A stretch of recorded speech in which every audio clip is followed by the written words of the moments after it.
Hello guys. So இன்றைக்கி சிறகடிக்க ஆசையில் என்ன நடக்குது அப்படின்னு பார்க்கலாம். ஸோ இன்றைக்கி வந்து பார்த்திங்கன்னா, முத்துவோட அப்பா வந்து முத்துக்கிட்ட கேட்டுட்ருக்காங்க. இந்த மாதிரி நீ, ரவி, ஸ்ருதி, மீனாலாம் ஏன்டா இப்படி சண்டை போட்டுட்ருக்கீங்க அப்படின்னு கேட்கும்போது, முத்து வந்து சொல்கிறாங்க, நாங்கள் சண்டைலாம் போடலப்பா அப்படின்னு சொல்லும்போது, இல்லையே நீ கத்துற, சரி மீனாவும் புதுசாக இப்போ கத்த ஆரம்பிச்சிட்டா, அவள் வந்து இந்த குடும்பத்தில் பிரச்சனை வரக்கூடாதுன்ட்டு சத்தம் போடவே மாட்டா, அவளுக்கும் இப்போ என்ன ஆச்சு அப்படின்னு உங்கள் அப்பா வந்து சீரியஸாக கேட்குறாரு.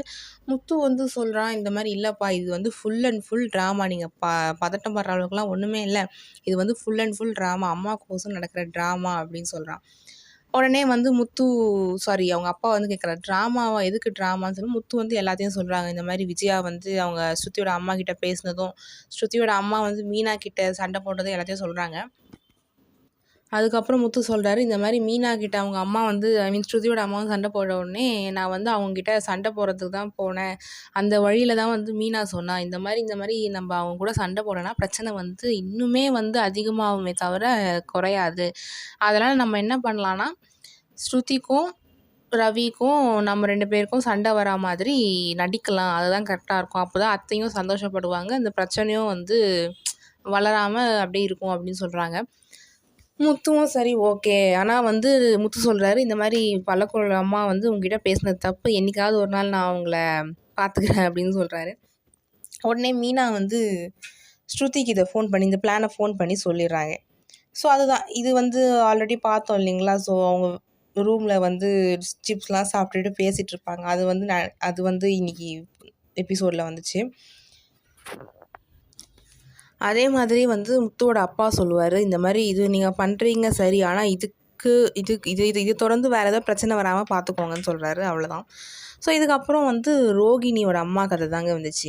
அதாவது அவங்க அம்மா கொஞ்சம் உடம்புல பிரச்சனை, ஹார்ட்டில் ஏதோ பிரச்சனை இருக்குது அப்படின்னு சொல்லுவாங்க. உடனே ரோகிணி வந்து திங்க் பண்ணுவாங்க, இவங்க கூடவே இருந்து பார்த்துக்கிற மாதிரி நம்ம ஒரு ஆளை செட் பண்ணணும், அதுதான் வந்து நல்லது அப்படின்னு அவங்க வந்து திங்க் பண்ணுறாங்க. ஸோ இதோட இன்றைக்கி எபிசோட் வந்து முடிஞ்சுது. ஸோ நாளை வருவதில் வந்து என்ன ஆகுதுன்னா, மனோஜ் வந்து ரோகிணிக்கு கால் பண்ணுறாங்க. ரோகிணி வந்து இப்போ ப்ரெசென்ட்டாக ஹாஸ்பிட்டலில் இருக்காங்க. ஸோ மனோஜ் வந்து கால் பண்ணுறான். அந்த மாதிரி ரோகிணி சொல்கிறாங்க, நான் வந்து வித்யா கூட இருக்கேன் அப்படின்னு சொல்கிறாங்க. ஆனால் வித்யா எங்கே இருக்காங்க பார்த்தா, மனோஜோட ஷோரூமில் ரோகிணியை பார்க்கறதுக்கோசம் வந்திருப்பாங்க. மனோஜும் வித்யாவை பார்த்துருவாங்க. மனோஜ் திருப்பி கேட்பார், வித்யா இப்போ உன் கூடவா இருக்கா? ஆமாம் மனோஜ் என் கூட தான் இருக்கான்னு சொல்லும்போது, மனோஜ் ஒரு டவுட்டாக இருப்பான். உடனே ரோகிணி வந்து வித்யாவுக்கு கால் பண்ணுவாங்க, இந்த மாதிரி நான் அவங்க கூட தான் இருக்கேன்னு சொல்லியிருக்கேன், மனோஜ் வந்து பார்த்தா மெயின்டைன் பண்ணுன்னு சொல்லும்போது, உடனே வித்யா வந்து நான் வந்து இப்போது ஷோரூமில் தாண்டி இருக்கேன், மனோஜ் என்ன தான் பார்த்துட்ருக்காரு டவுட்டாக அப்படின்னு சொல்லுவாங்க. ஸோ சீரியஸ் மோடில் அதை நிறுத்திட்டாங்க. ஸோ அவ்வளோதான். ஸோ உங்களோட கருத்துக்கள் என்ன கமெண்ட் செக்ஷனில் சொல்லுங்கள். லெட்ஸ் சீ என்ன நடக்குதுன்னு பார்ப்போம்.